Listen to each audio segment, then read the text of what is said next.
against COVID-19.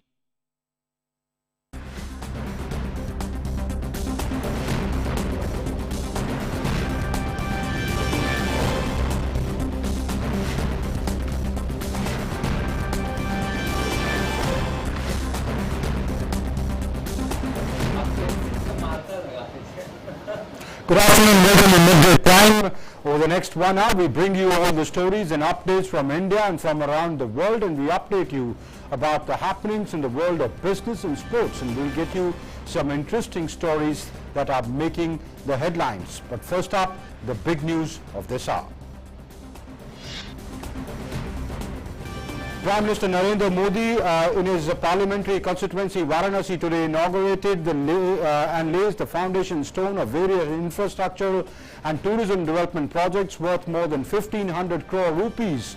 Visits the new 100-bed maternal and child health wing of the Banaras Hindu University, says with the efforts of UP government, the state is rising as a top state in the ease of doing business.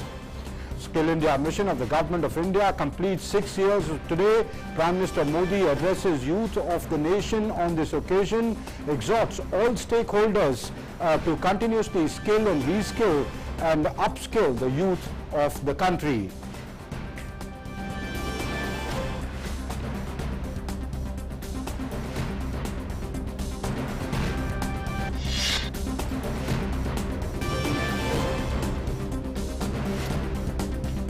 India's COVID-19 vaccination coverage crosses the landmark milestone of 39 crores. Recovery rate increases to 97.28%. Daily positivity rate at 2.15% is now less than 3% for 24 consecutive days.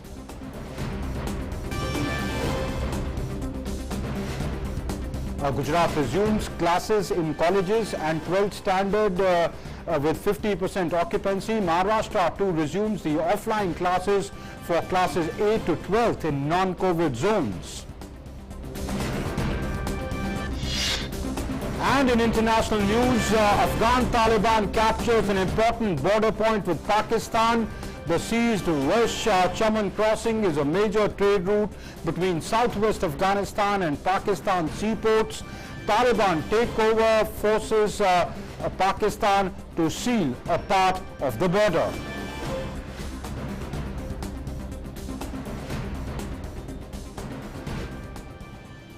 This and much more over the next 1 hour, but let's begin with the big news of the hour.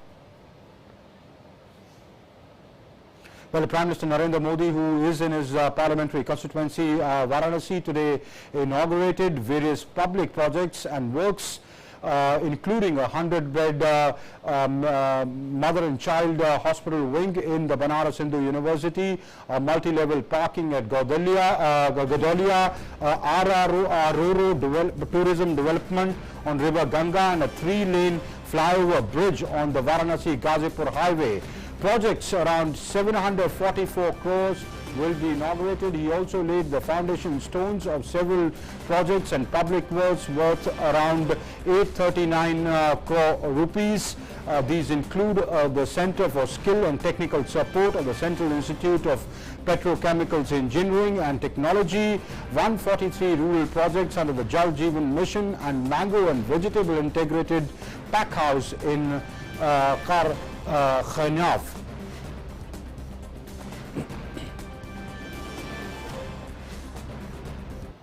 Kashi के सांसद और देश के यशस्वी प्रधानमंत्री श्री नरेंद्र मोदी जी के दूरदर्शी नेतृत्व में धर्म और आध्यात्म की नगरी में विकास की अविरल धारा बह रही है।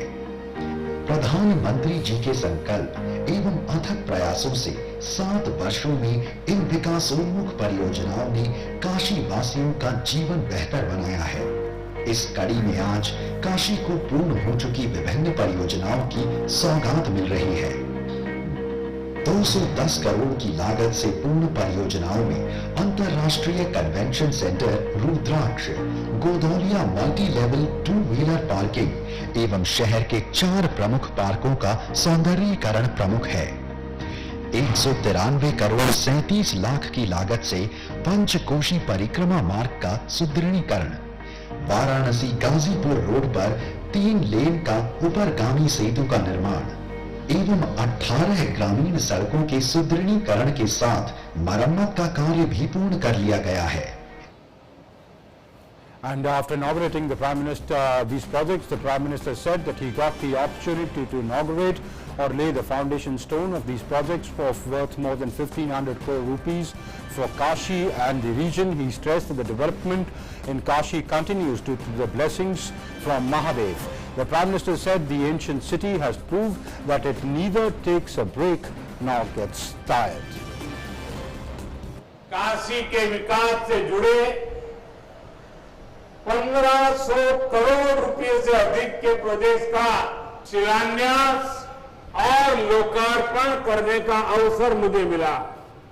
बनारस के विकास के लिए जो कुछ भी हो रहा वो सब कुछ महादेव के आशीर्वाद और बनारस की जनता के प्रयास से ही जारी है। मुश्किल समय में भी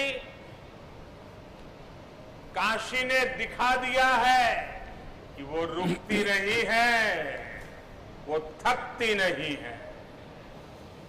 The Prime Minister also said that while retaining the spiritual identity, Kashi has progressed remarkably during the last 7 years. The Prime Minister said that better connectivity, improved infrastructure and renovated ghats are some of the key features of Kashi now.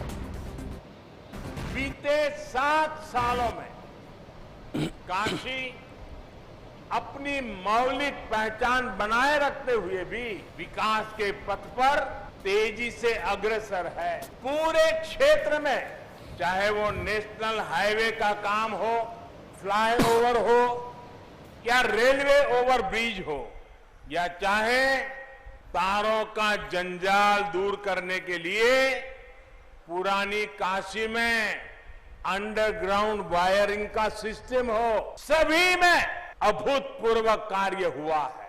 बेहतर connectivity, सुंदर होती गलियां और घाट, ये चिर पुरातन काशी के उस काशी की नूतन अभिव्यक्ति है।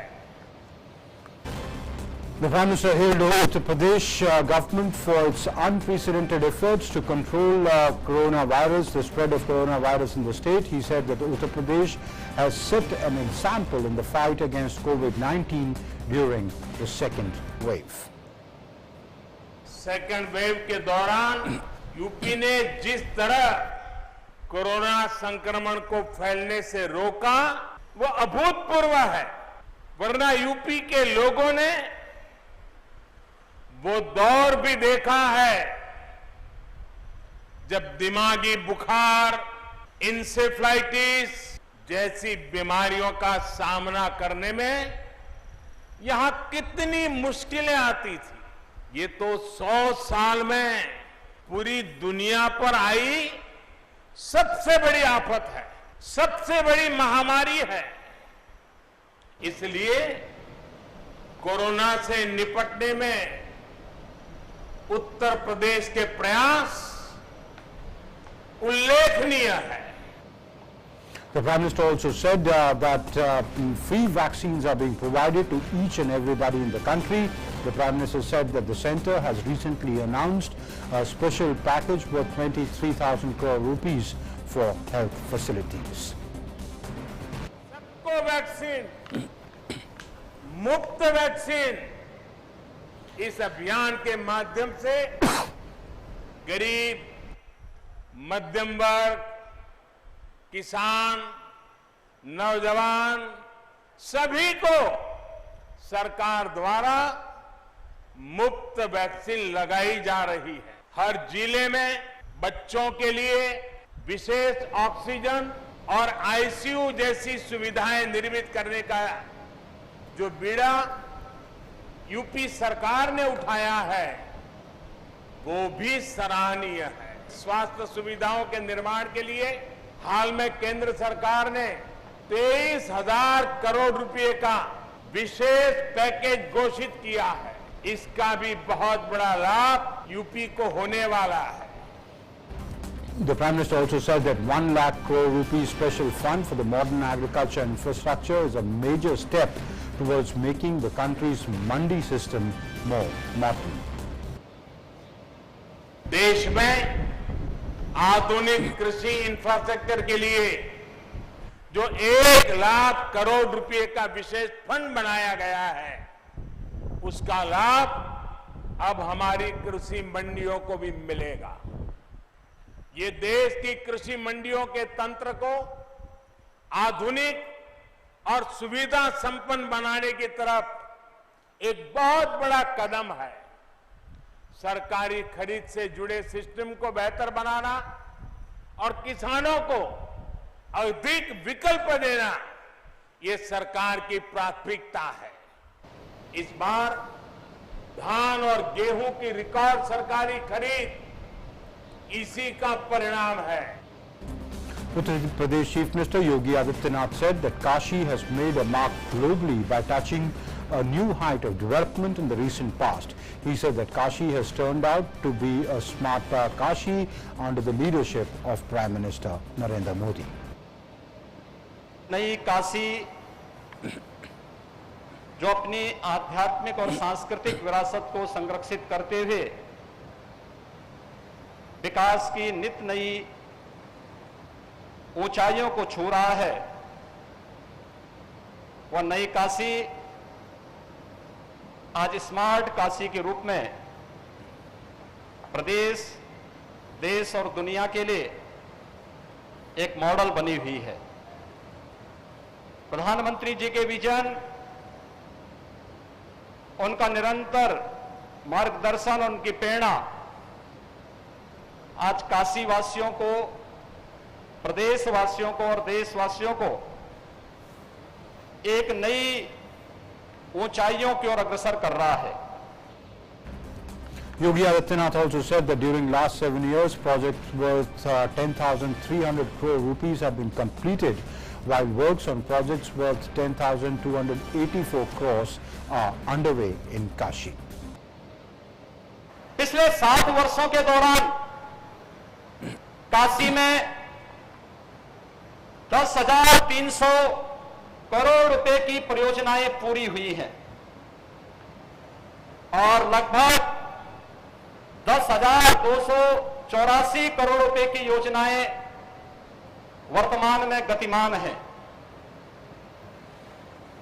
काशी जिन बातों के लिए तरसता था, आज काशी अपने एक नए रूप में देश और दुनिया के लिए एक नई प्रेरणा बन रही है। Prime Minister Narendra Modi visited a 100-bed maternal and child health wing of the BHU, which he inaugurated this morning. Varanasi is being developed as a major medical hub for the Purvanchal region. The government is also laying a lot of emphasis on developing pediatric units at the district levels.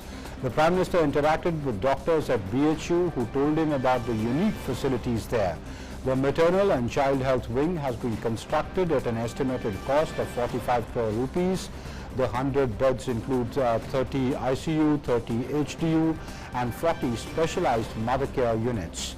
The wing is also equipped with 3 operation theatres. There is a library, a lecture hall and a skill development lab and seminar hall in the hospital.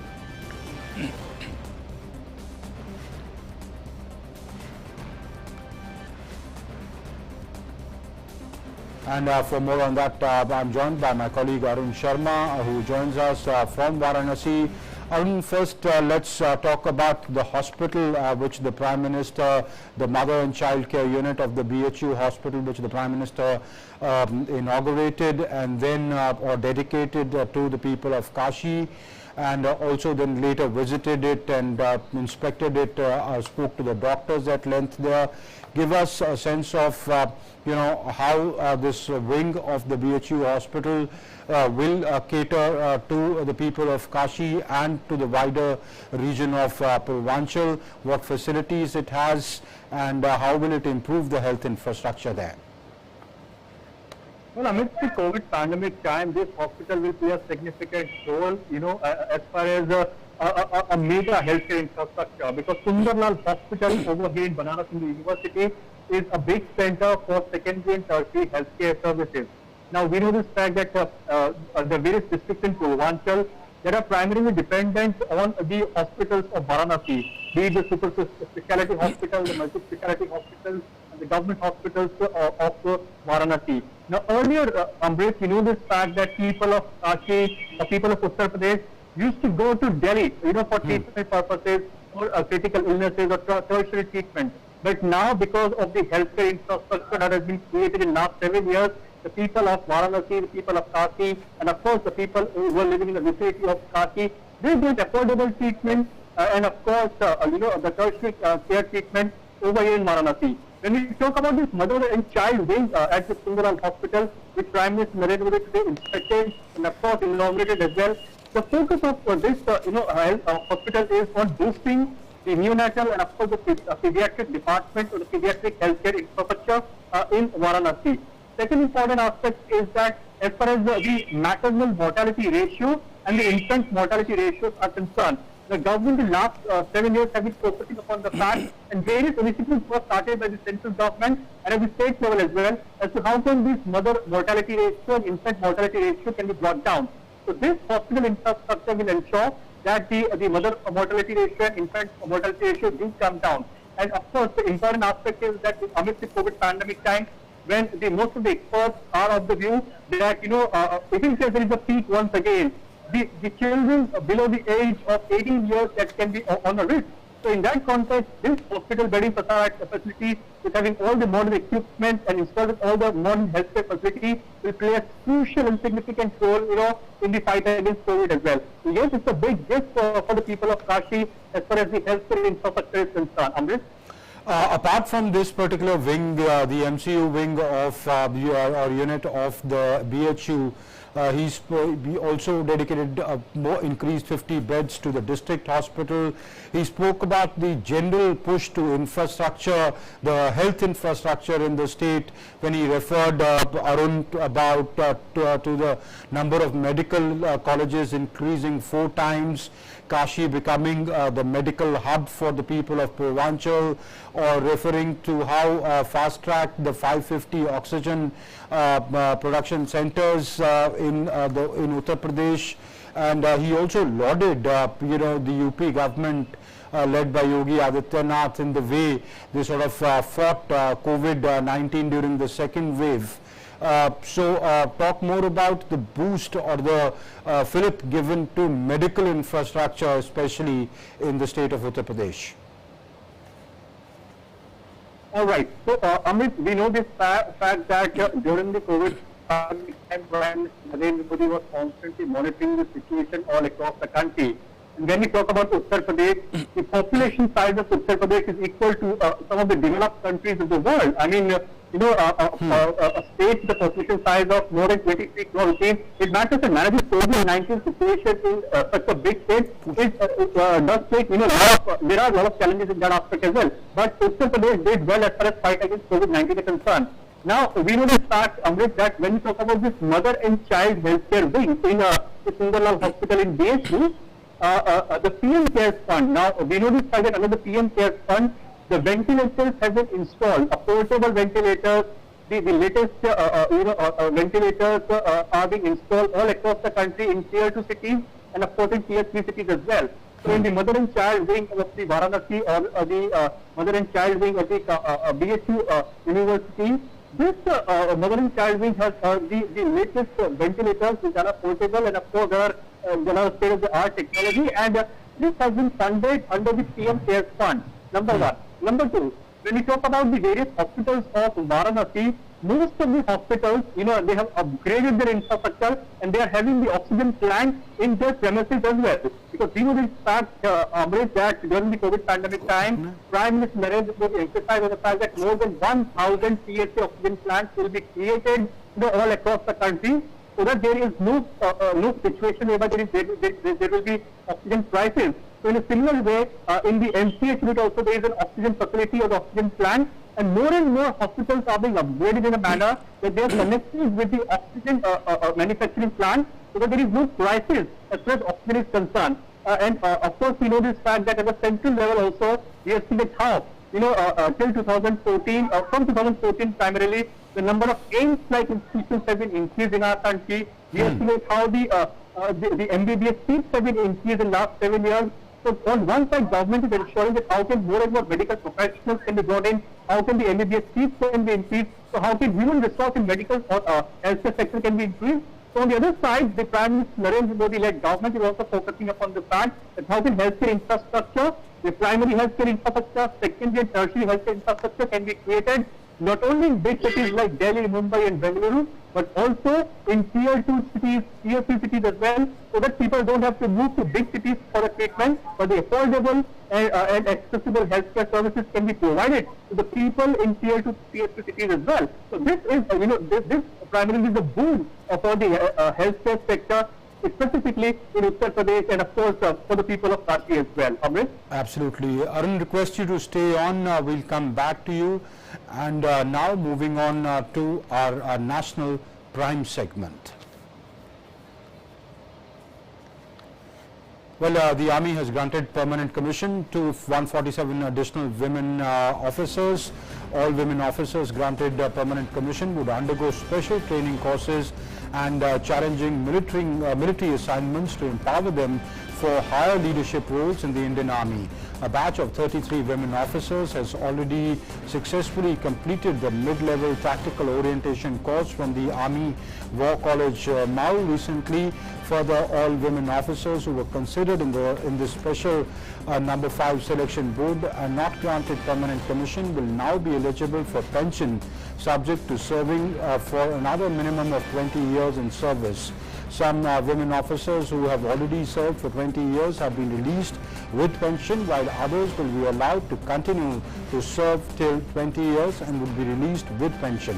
Permanent commission to women officers in junior batches has also commenced from December 2020, in which they are considered for permanent commission in the 10th year of service. With grant of permanent commission, the women officers are transcending into an era of gender parity and are gearing up to assume challenging leadership roles akin to their male counterparts.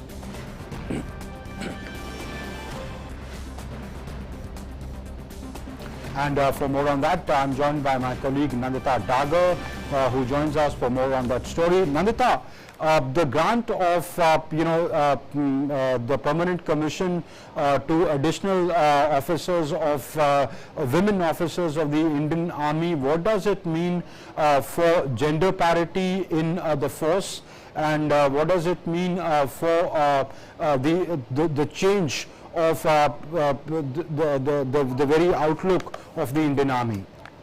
Yes, Amrit, actually last year at the Red Fort on Independence Day, in his speech, Prime Minister Narendra Modi had actually outlined that the government is within a few months it will come up with a package where all the 3 armed forces will have greater representation from females, because permanent commission would be granted to females or female or women lady officers in branches where they were not traditionally given permanent commission. For example, in the medical branch or the Judge Advocate General branch, they were granted permanent commission, but in several branches they were not.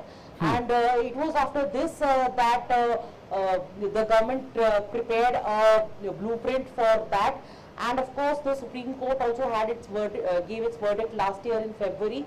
So in September they formed a board, and in November they came out with some numbers of the women that have applied. But some of the women were disgruntled, and they said that they have not been evaluated fairly, and therefore this after they approached the court again, this board was reconstituted, and these ladies were evaluated as per the revised guidelines. So in total now, out of the 615 lady officers who had applied for permanent commission, 424 have now been granted permanent commission. Also, the Army has clarified that even those who have not been granted permanent commission, if they have completed 20 years of service, they would be eligible for pensions.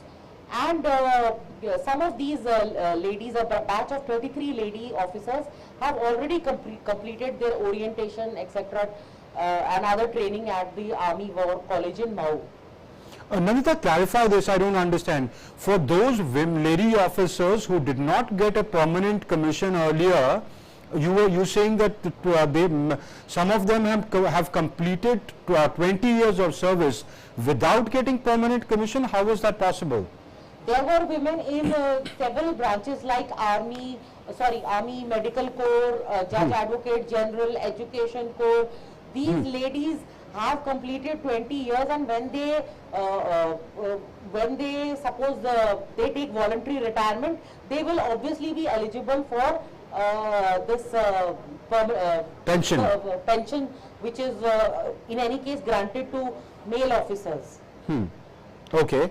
And Nandita, is this grant of permanent commission now restricted to only some services and branches of the army, or is it consecutively being opened up, say in infantry, armored, or other services which hitherto was not open to women?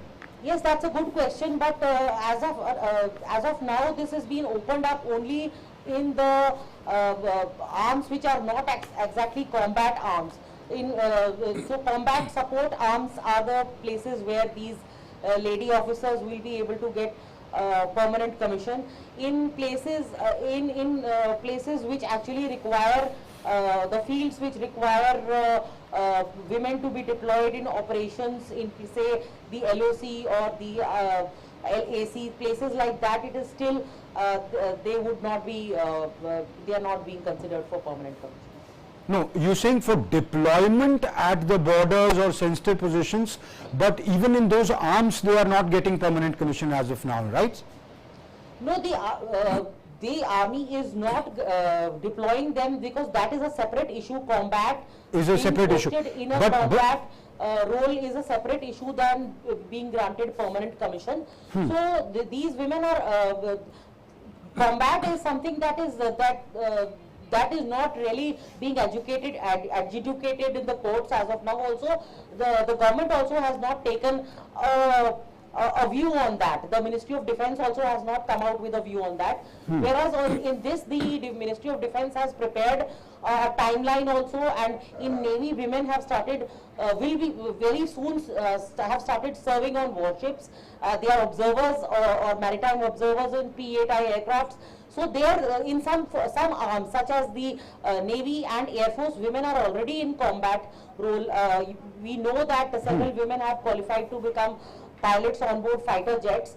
So in some services that is happening, but in the army it is yet to happen. All right, Nandita, we'll leave it there. Many thanks for joining us for the moment and giving us an update on that.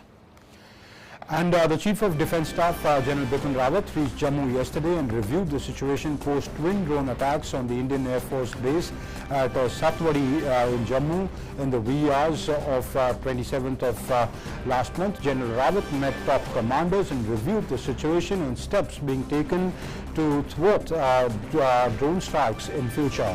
It may be mentioned here that following the drone strikes of the Indian Air Force base at Jammu, the number of drones was spotted over military installations as well as the international near the international border. And India continues to cross the milestones as far as vaccination drive is concerned. Over 39 crore vaccine doses have been administered so far across the country under the nationwide vaccination drive. Out of this, more than 32.1 lakh people were vaccinated in the last 24 hours. More than 12.19 crore vaccine doses have been administered in the age group of 18 to 44 years so far.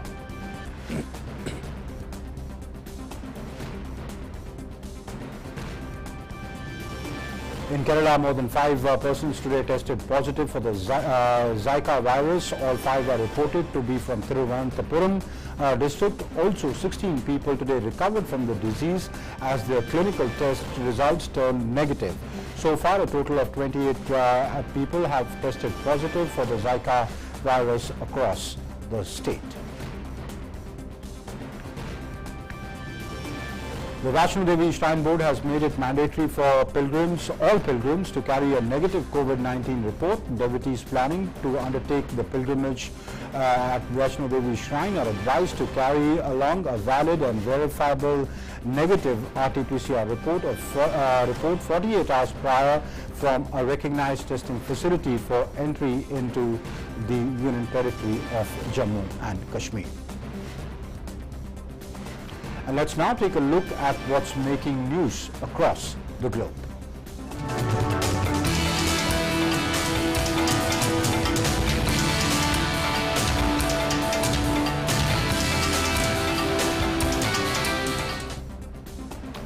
Well, the External Affairs Minister has spoken to the Foreign Minister of South Africa in the context of the ongoing unrest in some parts of South Africa. External Affairs Minister Dr. Jaishankar yesterday spoke to Foreign Minister of South Africa, Dr. Naledi Pandor. It was a cordial and open conversation, as the two leaders know each other personally.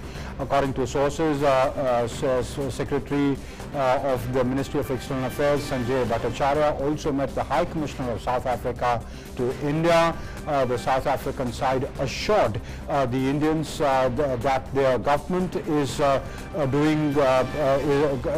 was doing its utmost to enforce law and order, and asserted that the early restoration of normalcy and peace was its overriding priority. They expected the situation to improve soon.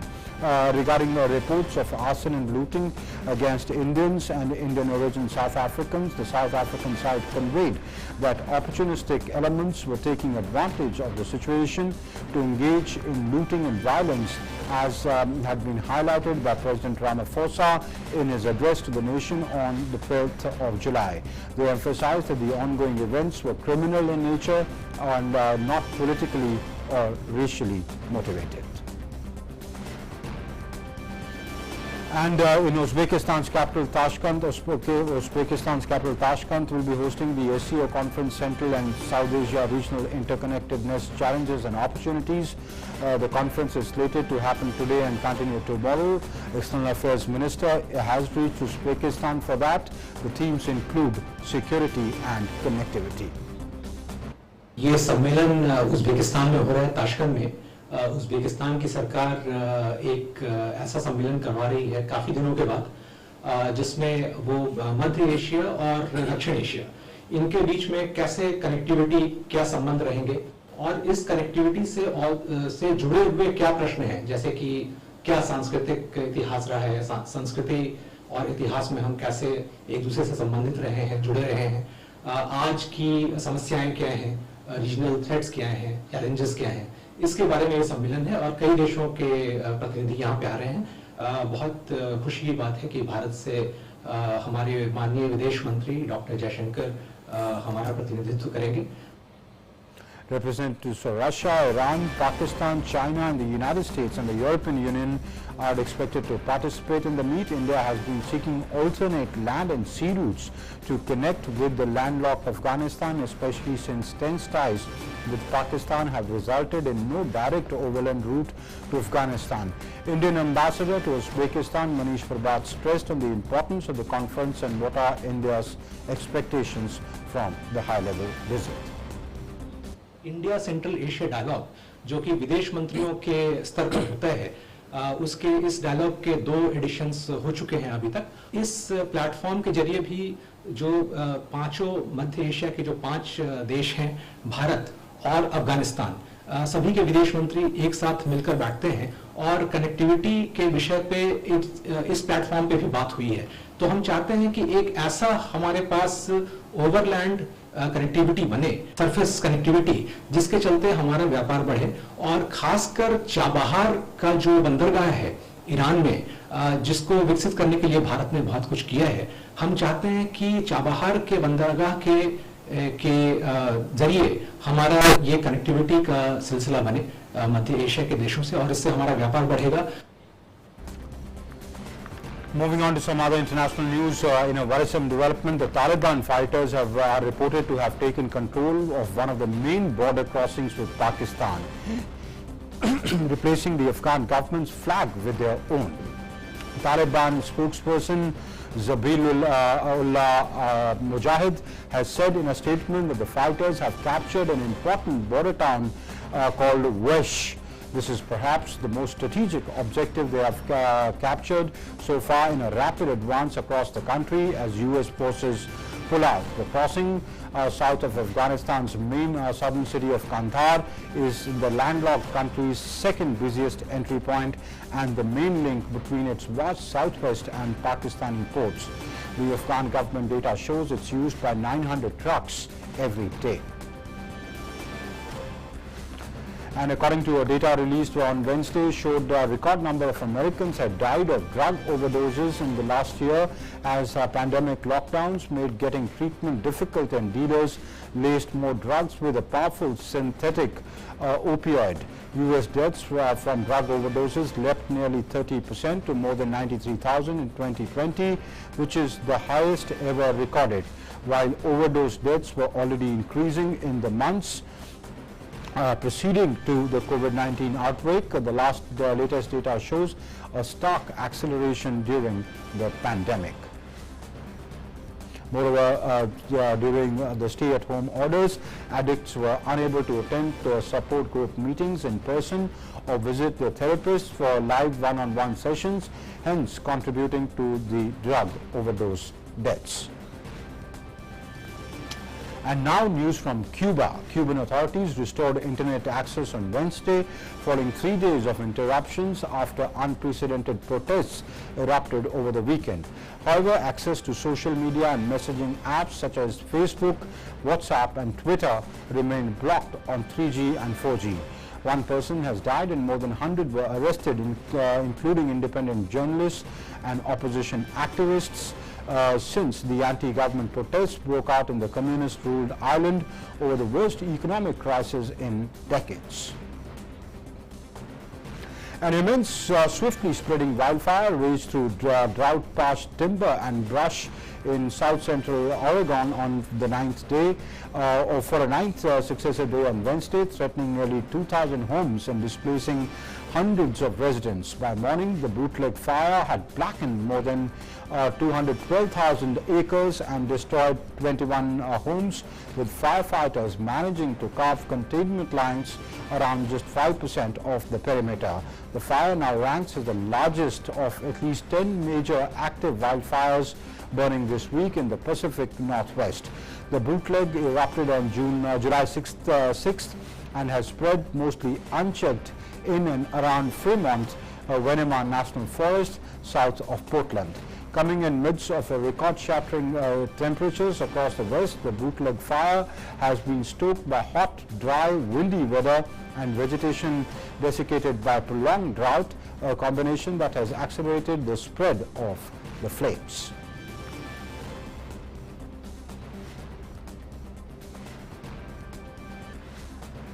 European Union policymakers on Wednesday unveiled their most ambitious plan yet to tackle climate change, aiming to turn green goals into concrete action this decade and set an example for the world's other big economies to follow. The European Commission, the EU executive body, set out in painstaking detail how the bloc's 27 countries can meet their collective goal to reduce net greenhouse gas emissions by 55% from 1990 levels by 2030, a step towards net zero emissions by 2050. This will mean rising the cost of emitting carbon for heating, transport and manufacturing, taxing high carbon aviation fuel and aviation fuel. Well, these are visuals of Prime Minister Narendra Modi in Varanasi, accompanied by the Governor and the Chief Minister of the state. The Prime Minister planting a sapling. The Prime Minister is on a visit, a day-long visit to Varanasi, where he inaugurated projects worth more than 1,500 crore rupees. The Prime Minister is planting this sapling at this function in Varanasi. Convention Center. Map. कहाँ है?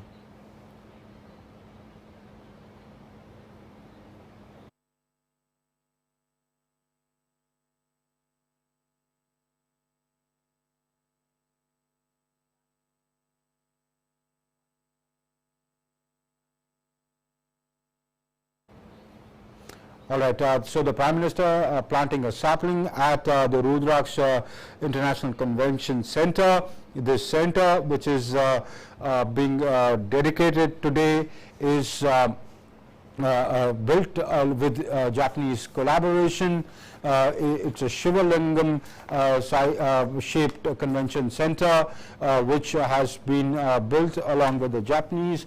When Prime Minister Shinzo Abe, the then Prime Minister Shinzo Abe of Japan had come to Varanasi, we can see the Japanese ambassador also accompanying the Prime Minister, who's also accompanied by the governor and Here is the Japanese ambassador.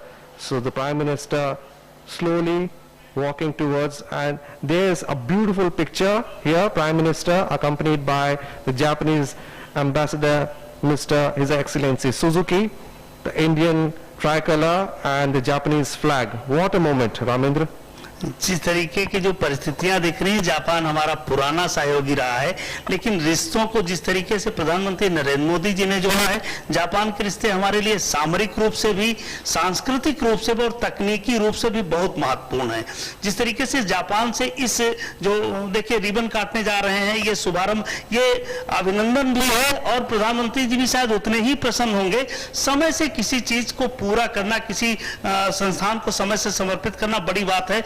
बधाई हो वाराणसी के लोगों को, उत्तर प्रदेश के लोगों को। प्रधानमंत्री ribbon काट के cutting the ribbon, and also seen in the picture is the Japanese ambassador, governor of UP and the chief minister Yogi Adityanath. Prime Minister taking stock of the situation. He'll be going through the gallery which has showcased pictures of Shinzo Abe's last visit. That was the time when a foundation stone was laid. There you see beautiful umbrellas depicting the culture of Japan, and Prime Minister moving towards the plaque which is going to be unveiled. ये भाग्यशाली अवसर है वाराणसी के लिए भी और प्रधानमंत्री के लिए भी कि ये गार्जियन के रूप में जिस तरीके से वाराणसी को उन्होंने सजाया संवारा है, समय से पूरा किया जो सारे प्रोजेक्ट, वो महत्वपूर्ण है। बधाई हो, शुभकामनाएं सारे देश को, वाराणसी को, उत्तर प्रदेश के लोगों को। Unveiled, Ramendra. It has flags of both the countries, truly telling the world that India, Japan stand together in friendship, stand together in bondage, stand together for economic issues, for environmental issues, for religious issues, and we have long and strong ties with Japan, both countries united in culture. The Prime Minister now walking towards the inside of the building. There you see Prime Minister and the umbrellas depicting the Japanese culture. Japan के लिए भी वाराणसी की धरती बहुत महत्वपूर्ण है। भगवान बुद्ध की कर्मस्थली रही है और प्रधानमंत्री जी सारे धर्मों को जिस तरीके से आत्मसात करते हैं, स्वीकार करते हैं। अम्ब्रेला देख रहे हैं कि जापान के जो कल्चर है, जो वहाँ की संस्कृति है, उसको किस तरीके से प्रदर्शित किया गया है। भारत और जापान की संस्कृति एक साथ जुड़ी दिख रही है। ये रिश्तों का जो अपनापन है वो दिख रहा है कि भारत किस तरीके से जापान के साथ रिश्तों में आगे बढ़ रहा है। ये उसकी एक तस्वीर सी है। अब ये रिश्ते और आगे जाएंगे, क्योंकि प्रधानमंत्री जी रिश्ते जिस देश से बनाते हैं उसको लंबे तक ले जाते हैं और हमारे रिश्ते जापान से पहले भी अच्छे थे विशाल, और ये जो तस्वीर दिख रही है दूर तक जाने वाली तस्वीर दिख रही है।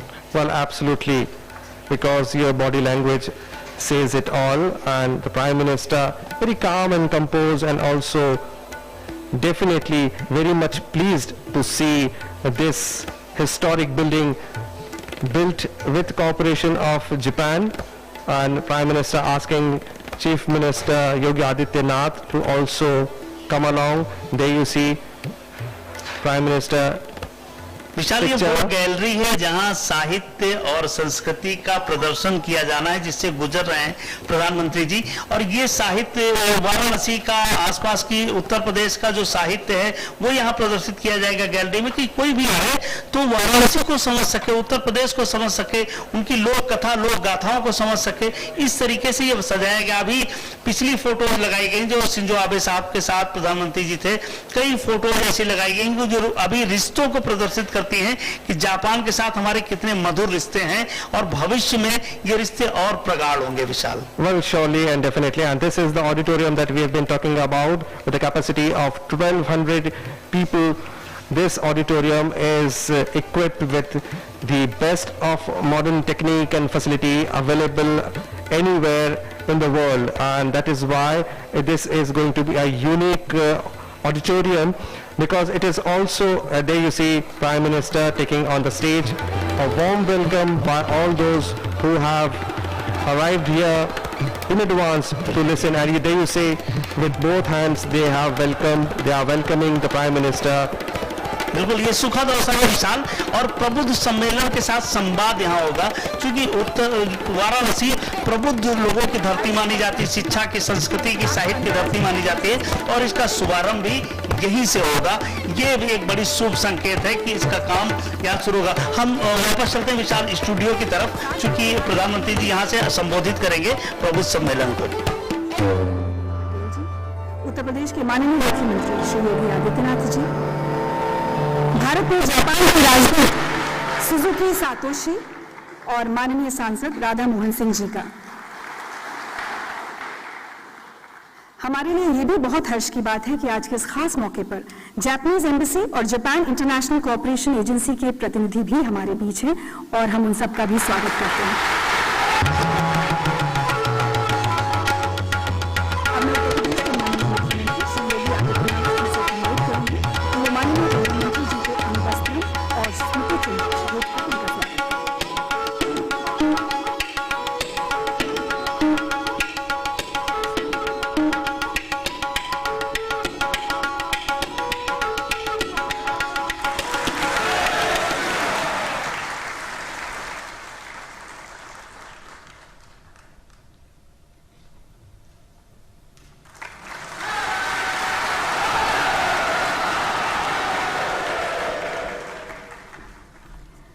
और अब मैं माननीय मुख्यमंत्री जी से निवेदन करूंगी कि वे स्वागत उद्बोधन दें।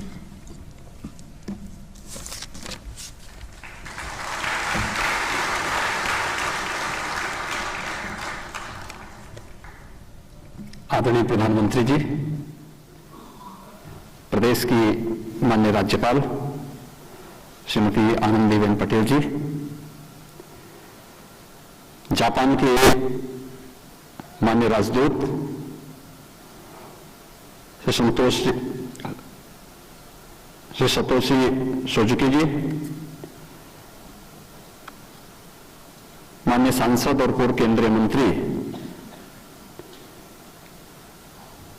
श्री राधा मोहन सिंह जी, जापान राजदूत दूतावास से जुड़े हुए सभी सम्मानित अधिकारीगण, जायका से जुड़े हुए सभी उपस्थित महानुभाव, आज की इस ऐतिहासिक पल के साक्षी बन रहे काशी के सभी प्रबुद्धजन और उपस्थित भाइयों बहनों, मैं आप सबकी ओर से काशी के लोकप्रिय सांसद और देश के यशस्वी प्रधानमंत्री आदरणीय नरेंद्र मोदी जी का बाबा विश्वनाथ की इस धरती पर भगवान बुद्ध के द्वारा जिस धरती पर पहला उपदेश दिया गया था, काशी और सारनाथ की इस धरती पर हृदय से स्वागत करता हूं, अभिनंदन करता हूं।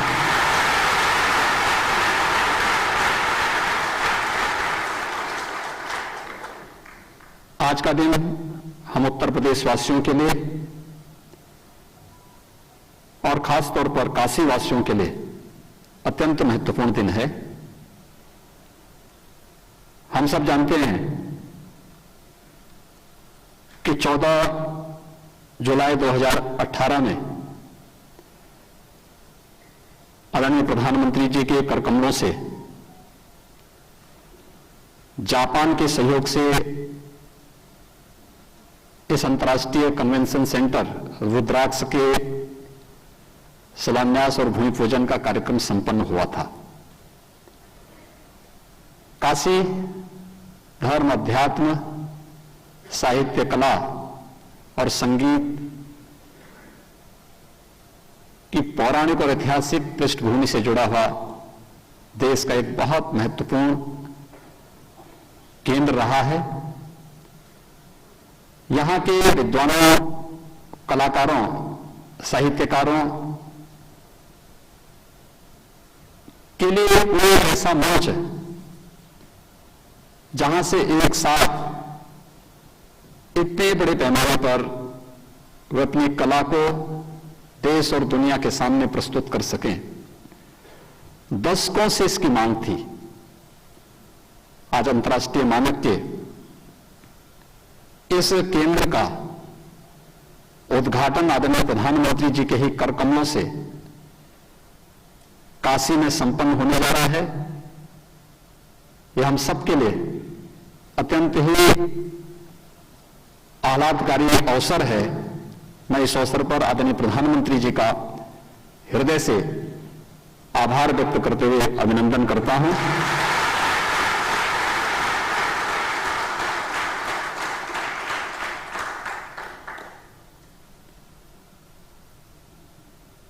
आज के इस अवसर पर जापान के राजदूत और दूतावास से जुड़े हुए अधिकारीगण, जायका से जुड़े हुए अन्य अधिकारीगण भी यहां पर उपस्थित हुए हैं।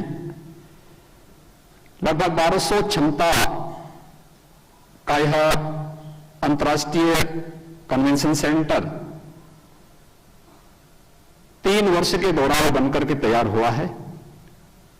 अपनी अनेक उपलब्धियों के लिए यह जाना जाएगा। एक अद्भुत केंद्र है और अनेक प्रकार के कार्यक्रमों को यहां पर काशीवासियों को इसका साक्षी बनने का अवसर प्राप्त होगा। मैं आज के इस अवसर पर जापान सरकार के द्वारा भारत और जापान के मैत्री के इस नए युग को जो तत्कालीन प्रधानमंत्री जी के साथ आदरणीय प्रधानमंत्री जी ने इस काशी में प्रारंभ किया था, भारत की उस प्राचीन परंपरा की ओर हमें लेके जाता है। जब बौद्ध धर्म का पहला कदम जापान की धरती पर पड़ा होगा, भारत और जापान के प्राचीन और अर्वाचीन मैत्री का यह केंद्र बिंदु यह रुद्राक्ष बनेगा। बाबा विश्वनाथ की प्रतीक रुद्राक्ष की प्रतिकृति भी उसी रूप में है।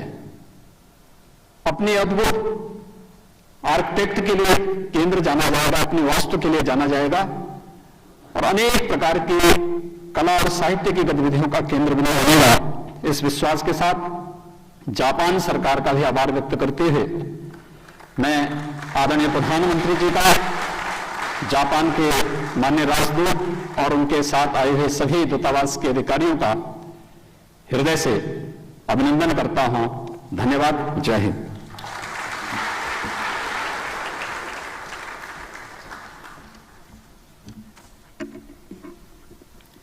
धन्यवाद मुख्यमंत्री जी। और आइए हम सभी फिल्म देखें जो रुद्राक्ष अंतर्राष्ट्रीय कन्वेंशन सेंटर की खूबियों से हमारा परिचय कराएगी।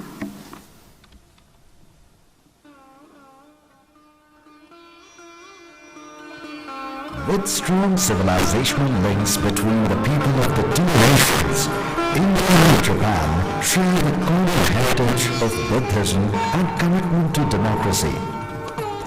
The bond between the two countries reached a new height with the Prime Minister of India, Shri Narendra Modi, and the then Prime Minister of Japan, Shinzo Abe, visiting each other's country, upgrading the strategic partnership. The friendship between the two great nations with remarkable cultural similarities has been further strengthened by the heritage sites of Kyoto and Kashi. International Convention Center at Varanasi is shining example of bilateral and cultural cooperation which has been built by grant aid from Japan to create a platform for the cultural and social interactions. The design, philosophy and building form revolves around creating people-friendly spaces to nurture the spirit of sharing and caring, which has been a long-standing tradition of Varanasi. multi-purpose grand entrance lobby connects dedicated meeting and conference rooms, which can be used as art gallery space as well for showcasing the city's talent. Multi-purpose pre-function areas enable and facilitate better organization and interaction among the guests. The convention center will host the contemporary needs like conferences and summits and serve the city's long ongoing tradition for Indian classical music, dance and theatrical performances. An international standard and acoustically well-designed auditorium with the capacity of 1,200 seats with well-equipped stage to facilitate multiple-act theatrical performances as well. At the same time, to ensure a technically sound building, the design incorporates high standards of sustainability, safety and universal designs. Kashi is considered the holy abode of Lord Shiva. Rudraksh is a symbol of love and a prasad of Lord Shiva to humanity. The convention center is aptly named as Rudraksh and therefore designed in the shape of Shivling, with 108 Rudraksh decorated along its facade. Rudraksh, Varanasi Convention Center, a new landmark to celebrate heritage, culture and friendship.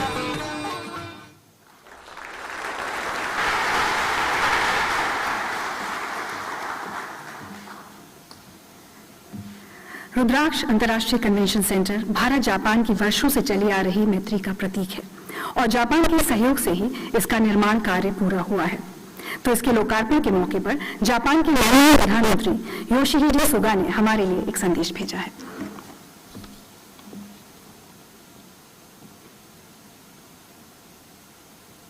モディ首相、ご出席の皆様、長塚あるバルナシ国際協力コンベンションセンターの完成にあたり、日本国政府および日本国民を代表し、心よりお祝いを申し上げます。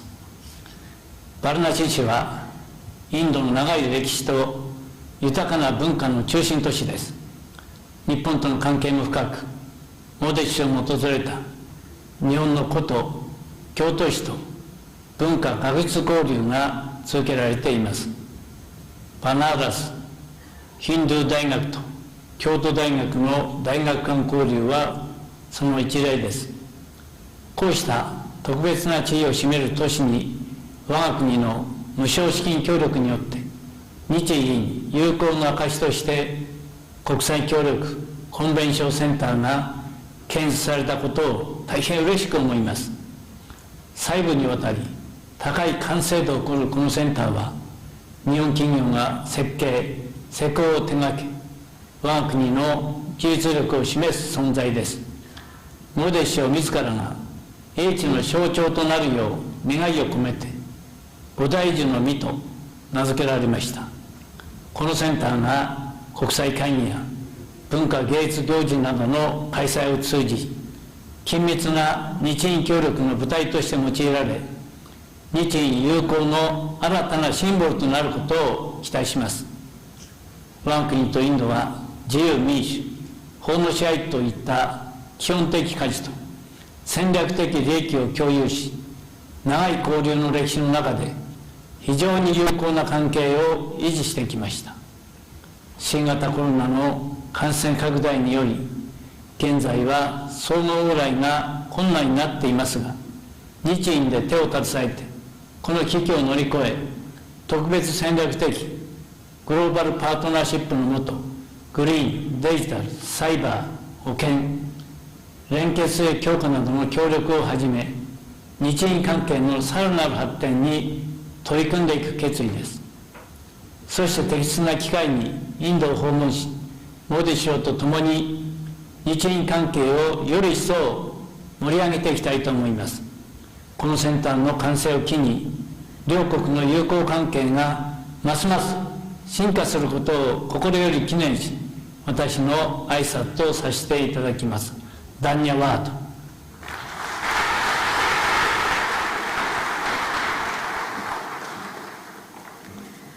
सुगा जी का धन्यवाद और यकीनन शिव की नगरी काशी में रुद्राक्ष convention centre Bharat और Japan की दोस्ती को और मजबूती प्रदान करेगा। और अब मैं माननीय प्रधानमंत्री जी से आग्रह करूंगी कि वो आज के शुभ अवसर पर अपने विचार हमारे साथ साझा करें और अपना आशीर्वाद प्रदान करें।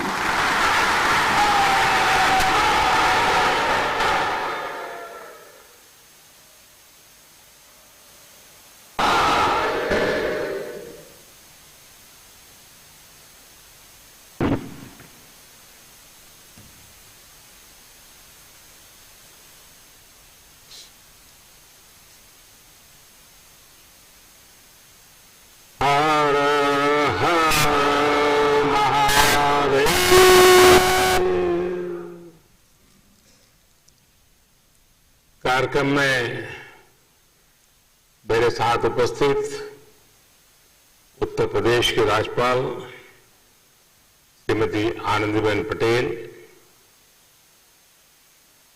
ऊर्जावान और लोकप्रिय मुख्यमंत्री श्रीमान योगी आदित्यनाथ जी, भारत में जापान के एम्बेसडर श्रीमान सुजुकी सातोशी जी, संसद में मेरे सहयोगी राधा मोहन सिंह जी, काशी के सभी प्रबुद्धजन और सम्मानित साथियों,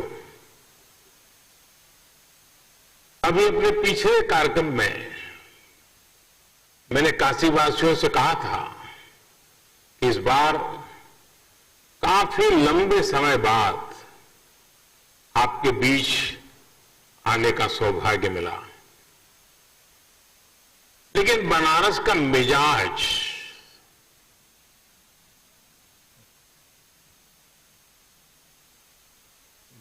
ऐसा है कि अरसा भले ही लंबा हो जाए, लेकिन ये शहर जब मिलता है तो भरपूर रस एक साथ ही भर करके दे देता है।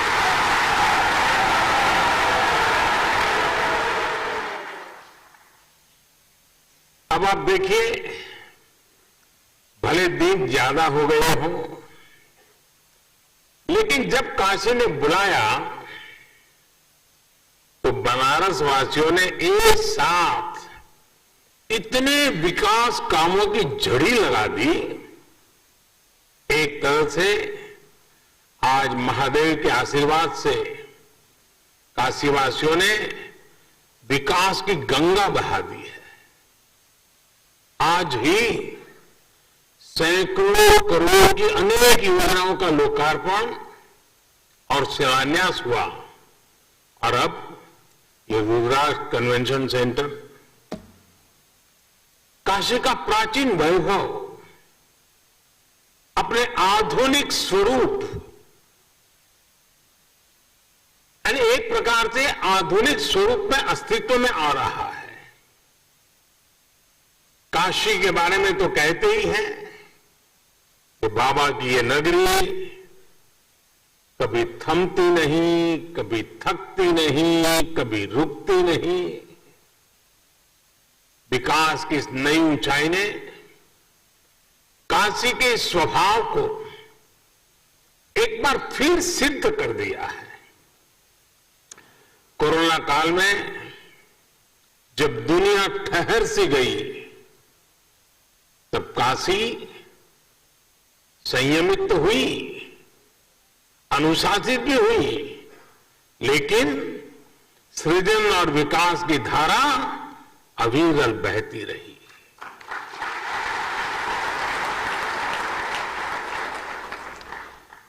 काशी के विकास के आयाम, ये international cooperation and convention centre Rudraksh आज इसी रचनात्मकता का, इसी गतिशीलता का परिणाम है। मैं आप सभी को, काशी के हर एक जन को इस उपलब्धि के लिए हार्दिक बधाई देता हूं।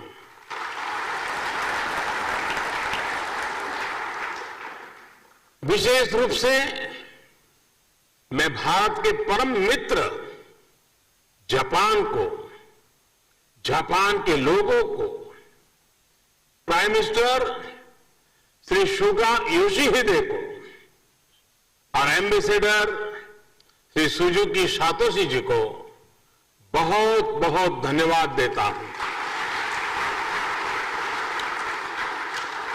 और अभी हमें प्रधानमंत्री जी का वीडियो संदेश भी देखा। उनके आत्मीय प्रयासों से काशी को ये उपहार मिला है। Prime minister Shri Suga Yoshihide उस समय चीफ कैबिनेट सेक्रेटरी थे। तब से लेकर पीएम की भूमिका तक लगातार वो इस प्रोजेक्ट में व्यक्तिगत रूप से इन्वॉल्व रहे। भारत के प्रति उनके इस अपनेपन के लिए हर एक देशवासी उनका आभारी है। साथियों, आज के इस आयोजन में एक और व्यक्ति है जिनका नाम लेना मैं भूल नहीं सकता। जापान के ही मेरे एक और मित्र शिंजो आबे जी। मुझे याद है शिंजो आबे जी जब प्रधानमंत्री के तौर पर काशी आए थे तो रुद्राक्ष के आइडिया पर उनसे मेरी लंबी चर्चा हुई थी। उन्होंने तुरंत ही अपने अधिकारियों से इस आइडिया पर काम करने को कहा। इसके बाद जापान का जो कल्चर है, उनका गुण है, चर परिचित उनकी विशेषता है परफेक्शन और प्लानिंग। इसके साथ इस पर काम शुरू हुआ और आज ये भव्य इमारत काशी की शोभा बढ़ा रही है।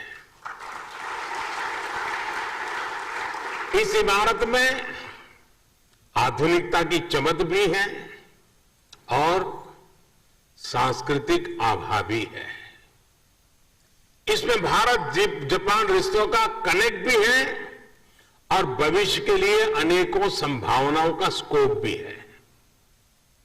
मेरी जापान यात्रा के समय हमने दोनों देशों के रिश्तों में पीपल टू पीपल रिलेशंस में इसी अपनेपन की बात कही थी। हमने जापान से ऐसे ही सांस्कृतिक संबंध की रूपरेखा खींची थी।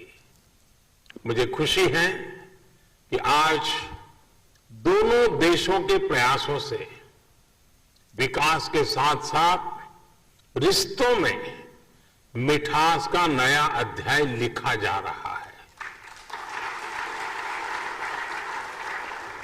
काशी के रुद्राक्ष की तरह ही अभी कुछ हफ्ते पहले ही गुजरात में भी जापानी जैन गार्डन और काइजेन एकेडमी का भी लोकार्पण हुआ था।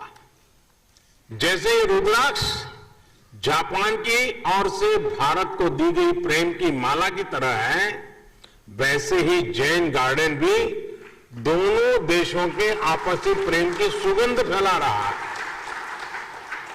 इसी तरह चाहे स्ट्रेटेजिक एरिया हो या इकोनॉमिक एरिया, जापान आज भारत के सबसे विश्वसनीय दोस्तों में से एक है। हमारी दोस्ती को इस पूरे क्षेत्र की सबसे मजबूत पार्टनरशिप में से एक माना जाता है। आधुनिक इंफ्रास्ट्रक्चर और विकास को लेकर भी कई अहम और सबसे बड़े प्रोजेक्ट्स में जापान हमारा साझेदार है। Mumbai Ahmedabad high speed rail हो, दिल्ली मुंबई इंडस्ट्रियल कॉरिडोर हो या डेडिकेटेड फ्रेट कॉरिडोर हो, जापान के सहयोग से बन रहे ये प्रोजेक्ट न्यू इंडिया की ताकत बनने वाले हैं। साथियों, भारत और जापान की सोच है कि हमारा विकास हमारे उल्लास के साथ जुड़ा होना चाहिए। ये विकास सर्वमुखी होना चाहिए, सबके लिए होना चाहिए और सबको जोड़ने वाला होना चाहिए। हमारे पुराणों में कहा गया है, तत्र अश्रु बिंदु तो जाता महारुद्राक्ष तक्षकाः मम आज्ञया महासेन सर्वेषां हित काम्या, अर्थात सबके हित के लिए, सबके कल्याण के लिए भगवान शिव की आंख से गिरी अश्रु बूंद के रूप में रुद्राक्ष प्रकट हुआ। शिव तो सबके हैं, उनकी अश्रु बूंद मानव मात्र के लिए स्नेह का, प्रेम का प्रतीक ही तो है। इसी तरह ये इंटरनेशनल कन्वेंशन सेंटर रुद्राक्ष भी पूरी दुनिया को आपसी प्रेम, कला और संस्कृति के जरिए जोड़ने का एक माध्यम बनेगा।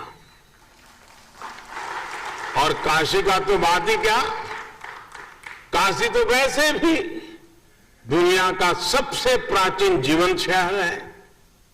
शिव से लेकर सारनाथ में भगवान बुद्ध तक काशी ने अध्यात्म के साथ साथ कला और संस्कृति को सदियों से संजो कर रखा है। आज के समय में भी तबला में बनारस बाज की शैली हो, ठुमरी, दादरा, ख्याल, टप्पा और ध्रुपद हो, धमार, कजरी, चैती, होली जैसी बनारस की चर्चित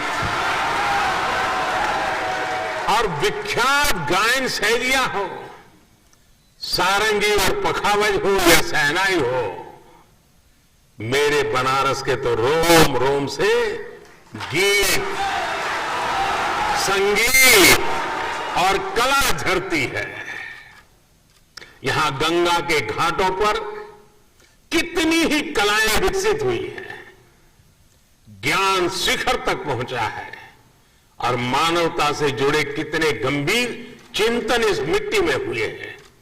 और इसलिए बनारस गीत संगीत का, धर्म अध्यात्म का, ज्ञान विज्ञान का एक बहुत बड़ा ग्लोबल सेंटर बन सकता है। साथियों, बौद्धिक विमर्शों के लिए, बड़ी सेमिनार्स और कल्चरल इवेंट्स के लिए बनारस अपने आप में एक आइडियल लोकेशन है। देश विदेश से लोग यहां आना चाहते हैं, यहां रुकना चाहते हैं। ऐसे में अगर यहां इसी तरह की इवेंट्स के लिए सुविधा मिलेगी, इंफ्रास्ट्रक्चर होगा, तो स्वाभाविक है बड़ी संख्या में कला जगत के लोग बनारस को प्राथमिकता देंगे। रुद्राक्ष इन्हीं संभावनाओं को आने वाले दिनों में साकार करेगा। देश विदेश से कल्चरल एक्सचेंज का एक सेंटर बनेगा। उदाहरण के तौर पर बनारस में जो कवि सम्मेलन होते हैं, उनके फैन पूरे देश में और दुनिया में हैं। आने वाले समय में इन कवि सम्मेलनों को वैश्विक प्रारूप में इस सेंटर में आयोजित किया जा सकता है। यहां 1200 लोगों के बैठने की व्यवस्था के साथ सभागार और सम्मेलन केंद्र भी है, पार्किंग सुविधा भी है और दिव्यांग जन के लिए भी विशेष इंतजाम है। इसी तरह पिछले 6-7 सालों में बनारस के हैंडीक्राफ्ट और शिल्प को भी प्रमोट करने, मजबूत करने की दिशा में काफी काम हुआ है। इससे बनारसी शिल्प और बनारसी शिल्प को फिर से नई पहचान मिल रही है। यहां व्यापारिक गतिविधियां भी बढ़ रही है। रुद्राक्ष इन गतिविधियों को भी बढ़ाने में मदद करेगा। इस इंफ्रास्ट्रक्चर का कई तरह से बिजनेस एक्टिविटीज में इस्तेमाल किया जा सकता है। साथियों, भगवान विश्वनाथ ने तो खुद ही कहा है, सर्व क्षेत्रेषु भूपोष्ठे काशी क्षेत्रम चमेव पुः, अर्थात काशी का तो पूरा क्षेत्र ही मेरा स्वरूप है। काशी तो साक्षात शिव ही है। अब जब पिछले 7 सालों में इतनी सारी विकास परियोजनाओं से काशी का श्रृंगार हो रहा है, तो ये श्रृंगार बिना रुद्राक्ष को कैसे पूरा हो सकता था। अब जब ये रुद्राक्ष काशी ने धारण कर लिया है, तो काशी का विकास और ज्यादा चमकेगा और ज्यादा काशी की शोभा बढ़ेगी। अब ये काशी वासियों की जिम्मेदारी है। मैं आप सबसे विशेष आग्रह भी करता हूं कि रुद्राक्ष की शक्ति का पूरा उपयोग आपको करना है। काशी के सांस्कृतिक सौंदर्य को, काशी की प्रतिभाओं को इस सेंटर से जोड़ना है। आप जब इस दिशा में काम करेंगे तो आप काशी के साथ पूरे देश को और दुनिया को भी जोड़ेंगे। जैसे जैसे ये सेंटर सक्रिय होगा, इसके जरिए भारत जापान के रिश्तों में, उस रिश्तों को भी दुनिया में एक नई पहचान मिलेगी। मुझे पूरा विश्वास है, महादेव के आशीर्वाद से आने वाले दिनों में ये सेंटर काशी की एक नई पहचान बनेगा, काशी के विकास को नई गति देगा। इन्हीं शुभकामनाओं के साथ मैं अपनी बात को समाप्त करता हूं। मैं फिर एक बार जापान सरकार का, जापान के प्रधानमंत्री जी का विशेष रूप से आभार व्यक्त करता हूं और बाबा को यही प्रार्थना करता हूं, आप स्वयं को स्वस्थ रखें, खुश रखें, सजग रखें और कोरोना के सारे प्रोटोकॉल का पालन करने की आदत बनाए रखें। आप सबका बहुत बहुत धन्यवाद। हर हर महादेव। धन्यवाद।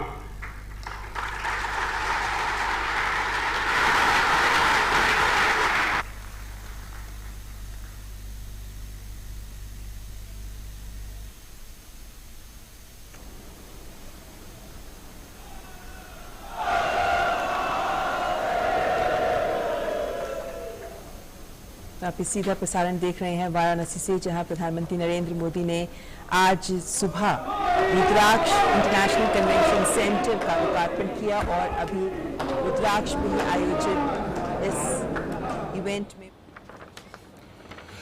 So that was Prime Minister Narendra Modi inaugurating the Rudraksh Convention Center in Varanasi, which has, he said, been developed with the partnership of Japan.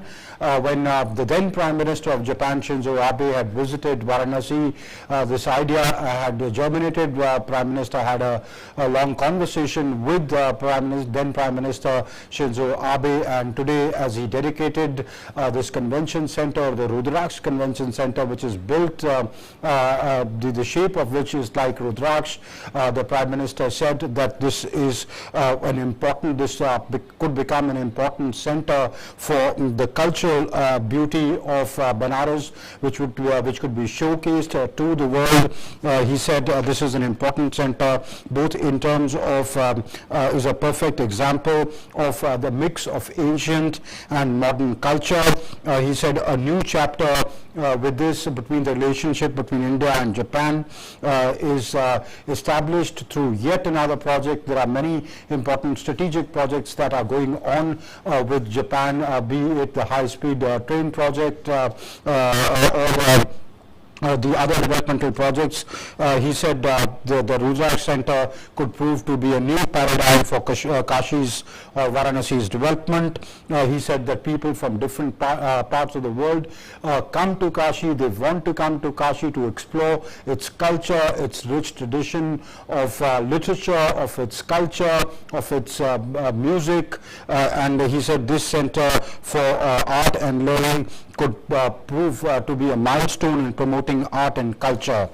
He said with this center will have a new recognition of in the whole world of the Indo-Japan ties, and he urged the people of Kashi to make, or the people of Varanasi to make this cultural center the heartthrob of the culture, the ancient culture of Varanasi. He said utilize the power of Rudraksh, which is said to be a tear of Lord Shiva, to symbolize and epitomize the culture that Banaras stands for its ghats, for its spiritual tradition and its art, its culture, and this center could be a place to showcase that, to collaborate between world artists, world musicians, world cultures, and could be a melting pot for that.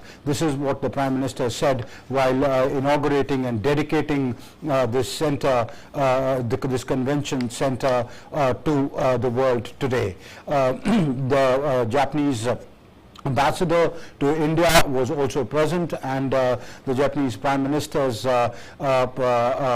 speech was relayed as a video message for the people who had gathered there, and they also congratulated and spoke about the time-tested ties between India and Japan, and how this would be this convention center would prove to be another milestone in the Indo-Japan ties. The Prime Minister is in Varanasi for a day to inaugurate, and he's already inaugurated a slew of developmental projects worth more than 1,500 crore rupees today for Kashi and the people of Varanasi. And my colleague Vishal Baristo, who is at the convention center, joins us for more. Vishal, put it in context of what the Prime Minister said today about this center becoming becoming a center for not just Indo-Japan ties, another milestone for Indo-Japan ties, but also making Banaras the cultural heartthrob of the world. Well, absolutely. Amrit, and Prime Minister spoke out his heart, and he has left this place with a task for the people of Varanasi, and he has asked them to make this Rudraksh, the International Cooperation and Convention Center, as the hub of trading activities, because as you heard the speech of Prime Minister, in which he spoke about how Varanasi is rich in its cultural heritage. It is the oldest living city of the world, and he also spoke about, he did mention about the Tappa, Chundri, and different classical yes. So the Prime Minister has made it very clear that this building is not just an example of the Indo-Japanese friendship, but also it's going to be a hub. And he said that the Kavi Sammelans of Varanasi are quite popular across the world, and very soon this building, this auditorium will have Kavi Sammelan. He gave the ideas to the people, and he said that this is the most modern auditorium available in this part of the country, and also with special arrangements for the specially able people. So Prime Minister wants that this place should be used in coming years, not only for the trading activities, not only for the economic activities, but also to promote the art and culture of Varanasi, because Varanasi is known for its sari, is known for its classical music, is known for its food, and Varanasi is the place which has strong ties with not only Hinduism but also Buddhism and Jainism. So this is the best opportunity that has been given to the people of Varanasi. And this is what the Prime Minister had to say, that use it to its best, and I want Varanasi's name not only as the oldest living city of the world, but also as the economic hub of the world. The people should come and see Varanasi through this auditorium, through this cooperation center, and the art and culture of Varanasi should be promoted right here. Amrit? Also, Vishal, the Prime Minister spoke about utilizing the power of Rudraksh. He said when he specifically mentioned former Prime Minister of Japan, Shinzo Abe's name, and he said that, today I cannot not take his name, his quality for perfection, his dedication, and he said that they had, the two Prime Ministers had a long chat when he had come to Varanasi about Rudraksh, and this auditorium is shaped on the shape of Rudraksh, and today he appealed and urged the people of Varanasi to utilize the Shakti or the power of Rudraksh to take the cultural message that comes from Banaras of such an ancient culture to spread that message around the world and use that to showcase, promote art, culture, language, musical traditions of Banaras and take them to the world. Well, absolutely, Amrit. Prime Minister said that this auditorium has been designed in the shape of a Shiva Lingam. Correction on your part. And 108 Rudraksh have been placed on the facade of the building. Yeah. So Rudraksh is also the teardrop of Shiva, and as the Prime Minister said, Shiv to sabke hai. So it has to be utilized for each and everybody, irrespective of caste, culture, and religion. And talking about the strong bondage with the Japanese government and the people, Prime Minister said that I would like to mention the name of my old friend Shinzo Abe and what efforts have gone through on behalf of his government when he was the Prime Minister. And you heard the Japanese Prime Minister, who was also on a very important position of the Chief Secretary there during the time of Shinzo Abe. So it is very much clear that India and Japan stand together, and together they want this place to progress and progress not only in Varanasi, not only in the Purvanchal area, but also across the world. And if you mark the Prime Minister's words very closely, Amrit, Prime Minister said that India and Japan are the strongest of friends, and this message will go very strongly in the neighborhood and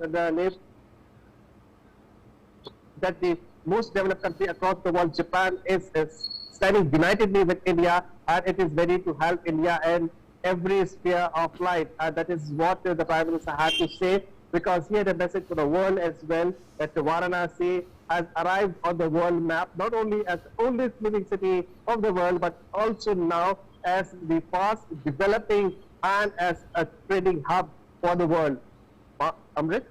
Also, Vishal, the Prime Minister said, this will give this cultural, though it's a cultural center, it will give a boost to the strategic partnership between India and Japan. He listed out the various strategically important projects that are ongoing, and given that Japan is an important partner of India, not just in terms of a bilateral partner, but also the two countries are collaborating for building a new security infrastructure in the Indo-Pacific, which is more inclusive for the world. As so he said that this convention center is yet another example of how the two countries can collaborate in the bilateral strategic ties, but also which could have a bearing on the world.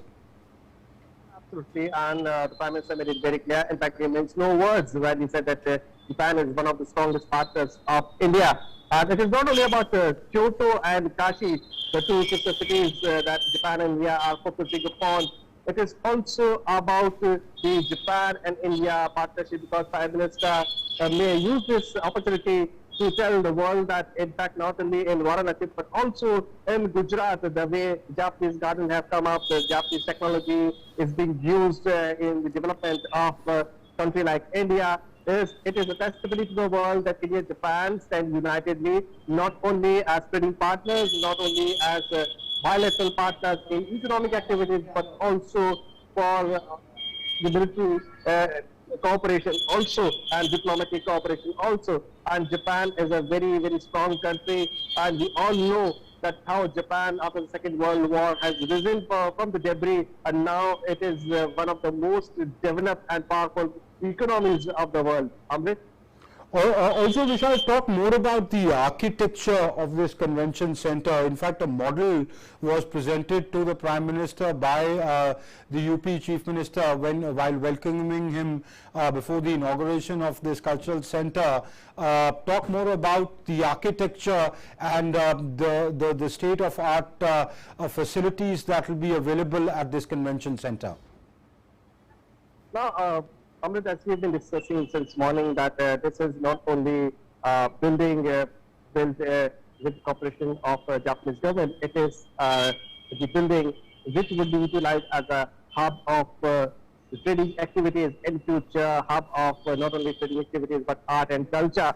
And as I told our viewers, that 108 Rudraksh have been placed on the facade of this building, which symbolizes a Shivalingam in shape, but also it is eco-friendly. All the materials that have been used are eco-friendly, and this is the most modern auditorium in this part of the country, and also has special arrangements, sitting arrangements for the especially able people. Because normally when we go for art and cultural activities, leave aside the economy or economics or trade, but when it comes to art and culture, we have seen how this different able people, especially able people, find it very hard to attend Kavi Sammelans or different cultural activities or cultural fests. But here, this auditorium provides all the modern arrangements for the especially able people, so that they can come and enjoy and be part of the culture and rich heritage of Varanasi. Amrit? Okay, and what all, apart from the auditorium where the Prime Minister addressed the people, what all are the other features of this center, the exhibition halls? Talk more about the whole, convention center, Vishal. Well, Amrit, apart from the building itself, the auditorium, which has a capacity of 1,200 people, this auditorium also provides a special space. Now, the space that you can, if I can come forward, because now the security has allowed us, if you see this space, and if we move backwards, this space can be used for establishing the stalls and all. So as I talk to you, I move forward so that the viewers also get an idea about this place. This place provides the much needed spot for showcasing your product, not only inside but also outside. Here you can have eateries here, you can have the best of Varanasi, food which is available in Varanasi, as we all enjoy the lassi, the thandai, the mithai of Varanasi, which is all available here. And as I move, let me tell you that this is the place. So we are not allowed beyond this point because of security reasons. But this is the place. This is the place that I am talking about.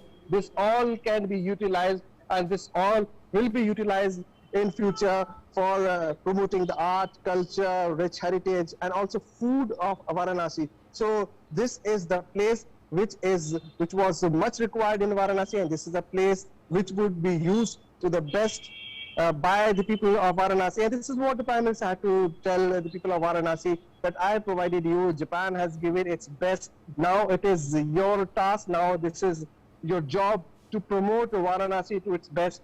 I do not want Varanasi only to be known as the oldest living city of the world, but the world should know what Varanasi has, and that is why he narrated and gave examples of all the classical dances and music of Varanasi, which Varanasi is known for across the world, because we have had artists performing abroad. We have seen how great dancers and musicians they have performed across the world.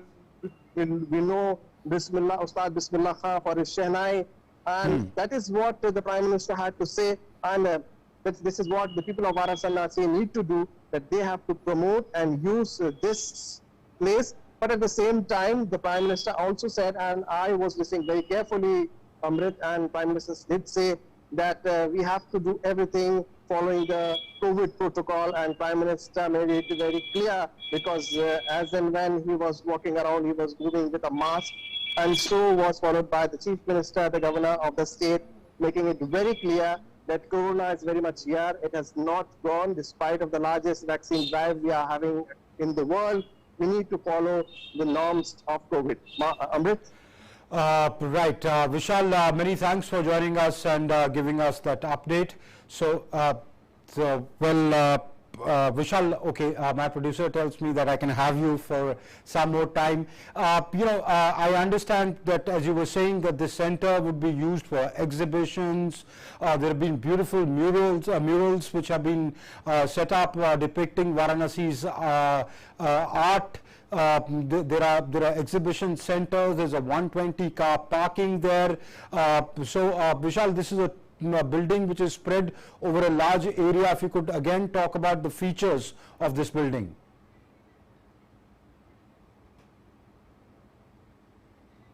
All right, I think my colleague Vishal Baristo thank you, Vishal, for joining us. He was there from the convention center, the International Convention Center that the Prime Minister inaugurated in Varanasi a little while back. The Prime Minister is in Varanasi on a day-long tour. The Prime Minister, that is also his Lok Sabha constituency. He dedicated and inaugurated and laid the foundation stones of a slew of projects, which includes a maternal child care unit, hospital of the BHU hospital's wing, as also a wing of the BHU's hospital, and also inaugurated this Cultural International Convention Center.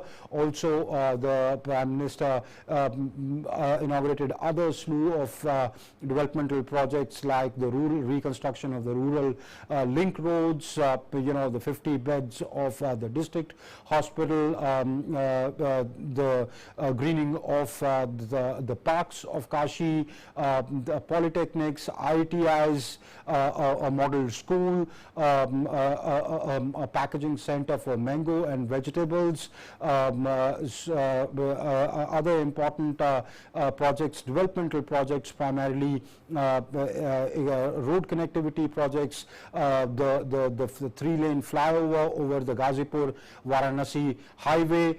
So these projects amounting to over 1,500 crore rupees inaugurated by the Prime Minister this morning.